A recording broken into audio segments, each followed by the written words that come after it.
Imagine que você começou a perseguir uma garota que tem cabelos dourados. Agora imagine que quando você começa a chegar mais próximo dessa garota, você é encontrado por uma seita. É isso que nós vamos ver na última parte de Censor. Se você não viu a parte 1 desse vídeo, é importante que você assista, senão você não vai entender nada do que está acontecendo aqui. E eu digo que se você não quiser ser perseguido por uma mulher bizarra, eu digo para você curtir o vídeo, se inscrever no canal, comentar o que vocês estão achando da história até aqui, também compartilhar esse vídeo para algum amigo seu que possa gostar da história desse mangá ou desse canal. Mas se vocês já fizeram tudo isso, eu digo para vocês tentarem, porque a história vai começar agora.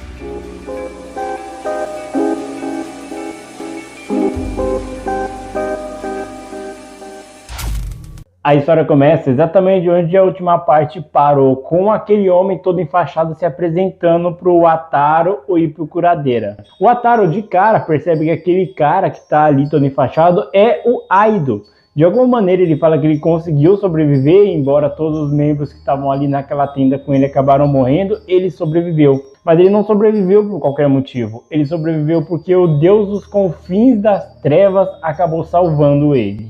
Ele fala que a Kyoko ela tem aquele cabelo dourado por conta do vulcão e por aqueles fios de cabelo que estão nela serem do próprio Miguel. Ele fala que por conta disso é como se ela tivesse sido escolhida pelo Miguel para continuar o trabalho dele. Só que ele fala que agora a situação mudou, porque como aconteceu no capítulo anterior, o vulcão começou a soltar agora fios negros, que seria a entidade desse Deus dos confins das trevas se manifestando. E que essa entidade agora escolheu o Aido como o escolhido para espalhar a mensagem dele.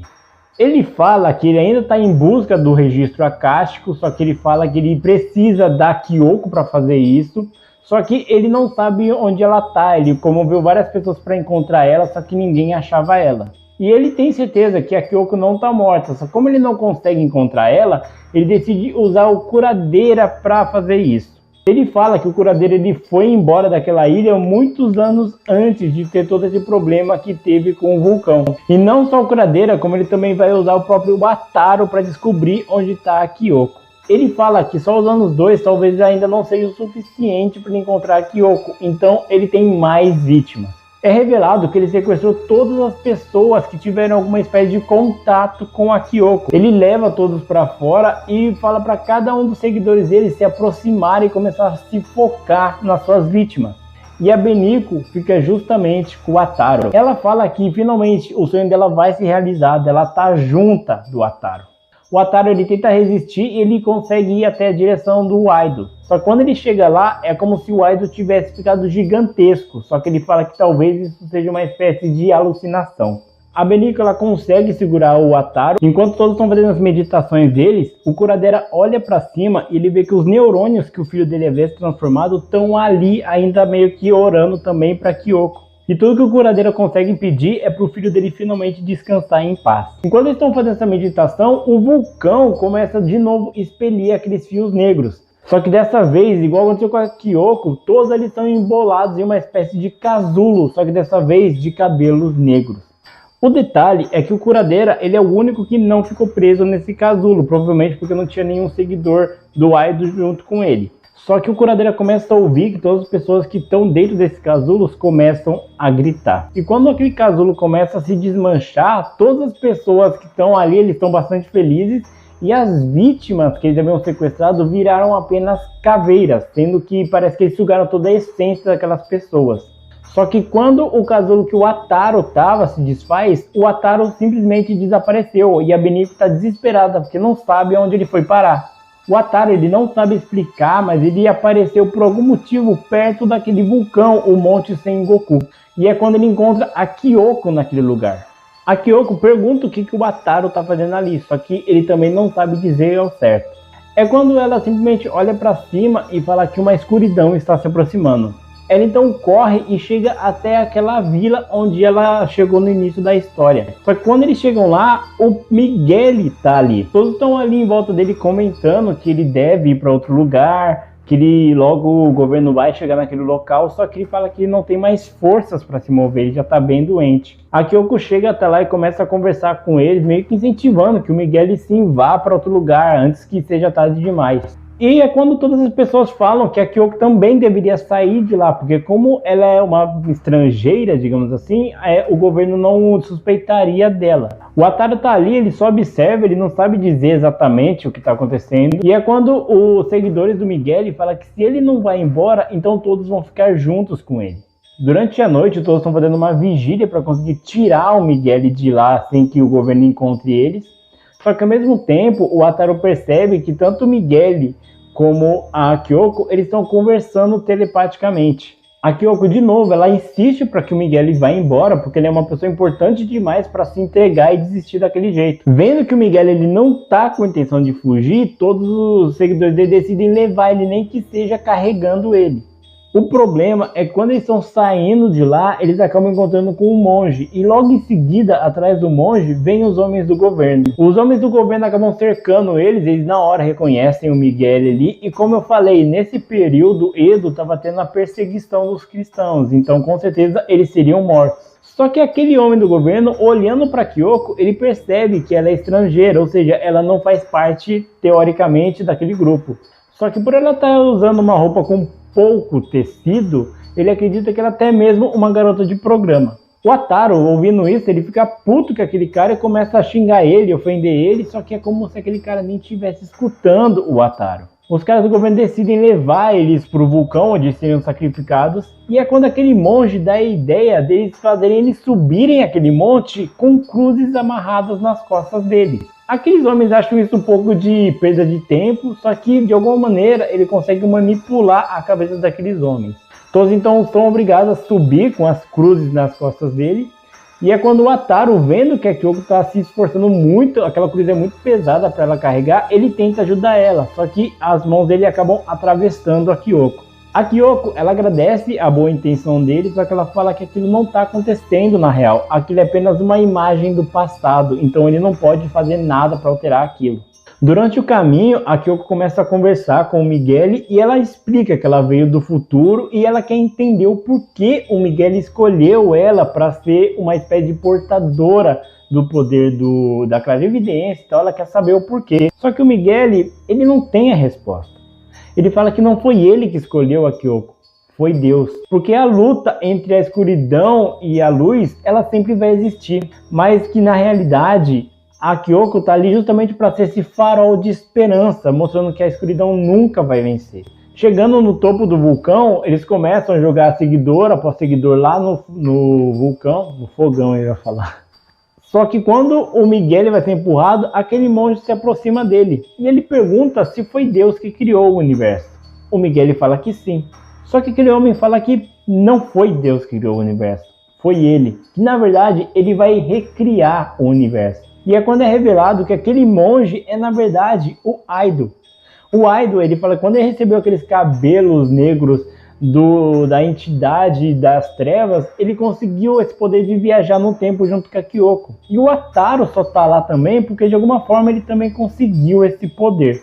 O Aido, ele fala que ele tá bem próximo agora de conseguir o registro acástica. Ele só precisa da clarividência da Kyoko.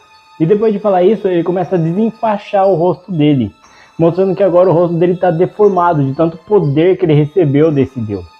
Só que quando ele vai se aproximar da Kyoko para conseguir usar ela como canalizador, os olhos da Kyoko brilham, fazendo com que o Aido seja totalmente desintegrado.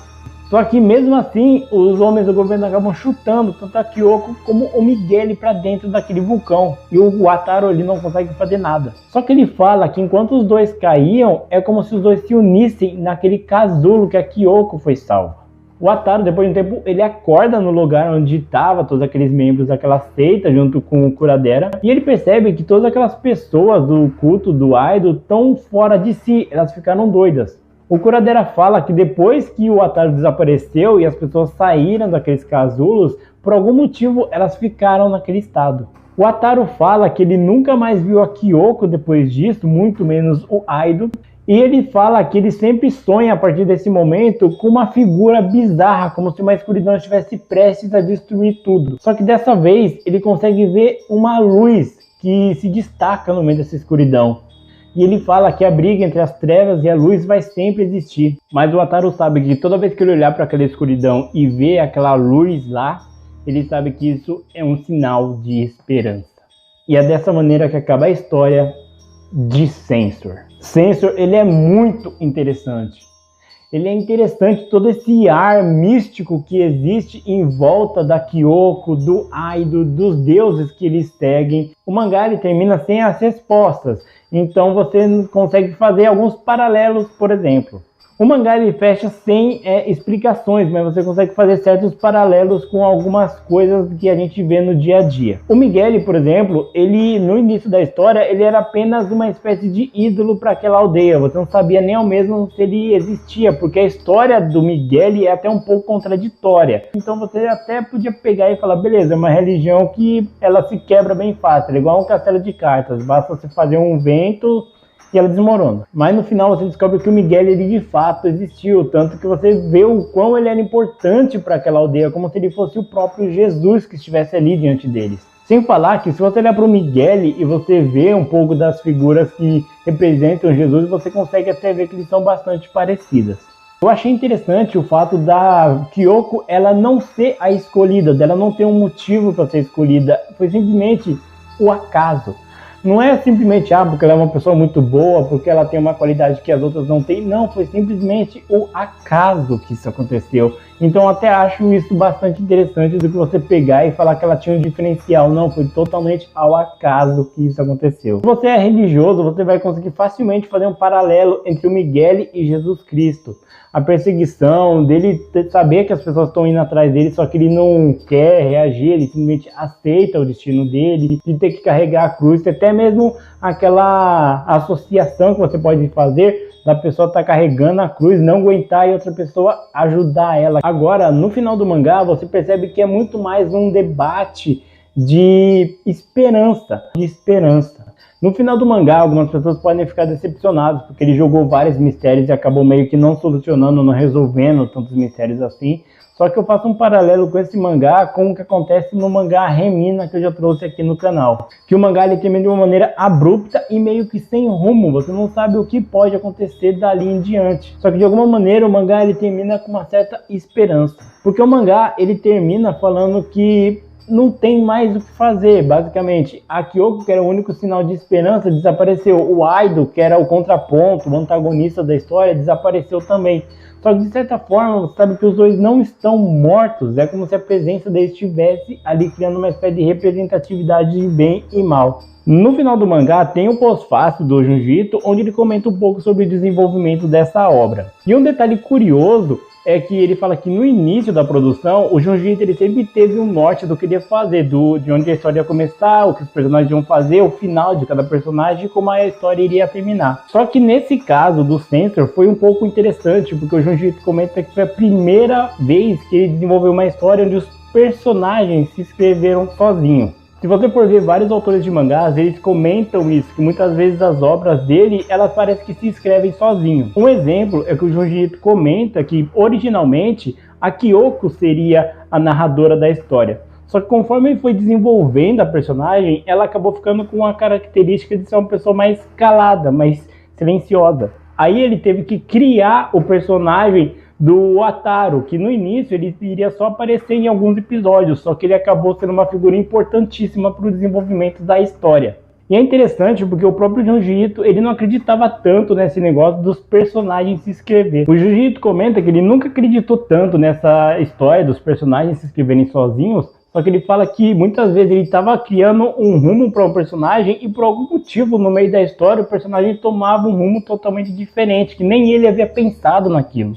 Então é bastante interessante ver como essa história foi até mesmo uma novidade para o Junji Ito, não só o tema de horror cósmico, como também essa espécie de, digamos assim, interação que ele teve com os próprios personagens que ele criou. Mas diz aí o que vocês acharam dessa história, o que vocês acharam de toda essa mensagem que o mangá quis passar. Deixa aqui nos comentários que eu quero saber o que vocês acharam. Também não esqueça de curtir o vídeo, se inscrever no canal, compartilhar esse vídeo para algum amigo seu que possa gostar dessa história, desse canal. Mas então é isso, pessoal. Agradeço bastante a audiência de vocês e até mais.